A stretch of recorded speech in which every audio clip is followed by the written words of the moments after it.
We provide you the platform to turn your dreams into reality. Give wings to your aspirations with KR Mangalam University. संभल हिंसा पर आई न्यायिक report के बाद UP की राजनीति में सियासी घमासान तेज हो गया है। बीजेपी का आरोप है कि पूर्व में तुष्टीगढ़ की राजनीति से संभल से बड़े पैमाने पर हिंदुओं का पलायन हुआ है। अब इस पर यूपी के सीएम योगी आदित्यनाथ की भी प्रतिक्रिया आई है। प्रतापगढ़ में एक जनसभा को संबोधित करते हुए सीएम योगी जमकर गरजे।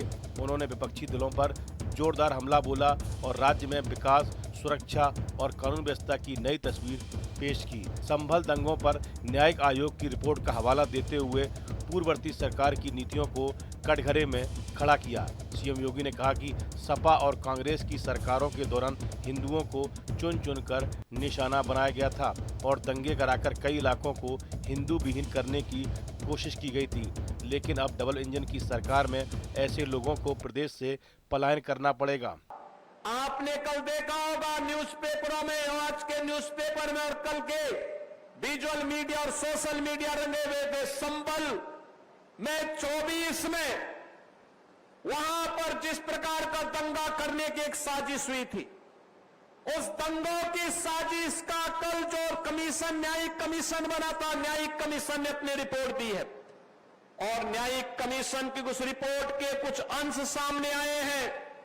कैसे समाजवादी पार्टी और कांग्रेस के समय में चुन चुन करके हिंदुओं को निशाना बनाया जाता था।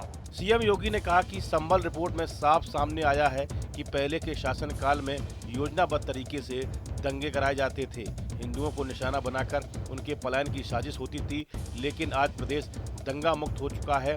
गुंडा माफिया और दंगाई प्रदेश छोड़ चुके हैं।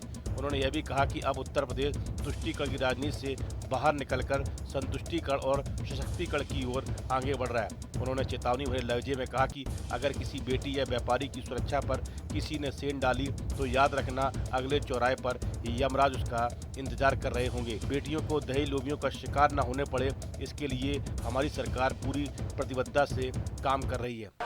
ये डबल इंजन की सरकार है, डेमोग्राफी को भी नहीं बदलने देगी और जो भी डेमोग्राफी को बदलने का दुस्साहस करेगा उसको स्वयं पलायन करने के लिए मजबूर होना पड़ेगा, क्योंकि अब बिना भेदभाव के शासन की योजना का लाभ हर नागरिक को प्राप्त हो रहा है। अब तुष्टीकरण नहीं, संतुष्टीकरण के माध्यम से सशक्तिकरण की तरफ हम लोग आगे बढ़। सीएम योगी आदित्यनाथ ने विपक्षी दलों के नेताओं पर हमला बोलते हुए कहा कि सपा, बसपा और कांग्रेस ने अपने शासन में कुछ नहीं किया, केवल तुष्टीकरण की राजनीति की। भारत विरोधी गठबंधन देश को तोड़ने की साजिश कर रहा है। कांग्रेस और सपा प्रधानमंत्री मोदी के खिलाफ अपशब्दों का प्रयोग कर राजनीति की मर्यादा को तार तार कर रहे हैं। सीएम योगी ने आगे कहा कि प्रधानमंत्री नरेंद्र मोदी के नेतृत्व में देश ने नया परिवर्तन देखा है। उत्तर प्रदेश के संभल की डेमोग्राफी को लेकर एक चौंकाने वाली रिपोर्ट आई है। इसके मुताबिक संभल में केवल 15% हिंदू बचे हैं, बाकी सब पलायन कर गए। आज़ादी के बाद संभल नगर पालिका में 45% हिंदू थे। इसके बाद से यहाँ की डेमोग्राफी बदलती गई। 3 सदस्यीय न्यायिक आयोग की जांच की रिपोर्ट में ये बात सामने आई है। संभल हिंसा के बाद न्यायिक आयोग का गठन किया गया था। 24 नवंबर 2024 को क्षेत्र में हिंसा भड़की थी।